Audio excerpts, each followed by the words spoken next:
Hello everyone, today I'm going to show you exactly how to transfer USDT from your Bitget wallet to your Binance. Make sure to watch the video until the end, not to miss any important details, like and subscribe. So currently, as you can see right now, I'm using my Bitget, and then from here, once you go to the wallet section, you're going to see all your assets.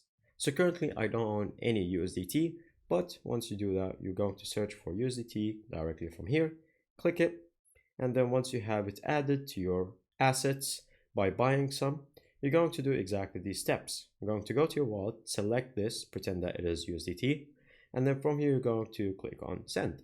And then from here, as you can see, there are some fields to fill in. So we're going to go back, and then from here we're going to open our Binance wallet.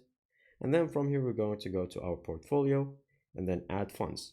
Then from here we're going to select the first option, which is saying deposit crypto. Now from here we're going to search for USDT, which is right here.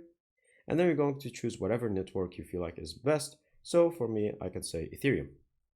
And then from here, go to copy the deposit address, go back, open Bitget, and then from here, you're going to paste it right here, and then you're going to click an amount. Now, of course, it says wrong address because we're using Solana, but in case you're using USDT, then Ethereum would be the best option. And then from here, you're going to fill whatever amount you would like, and then click continue. And that's pretty much it. Thank you guys for watching. See you next time. Bye-bye.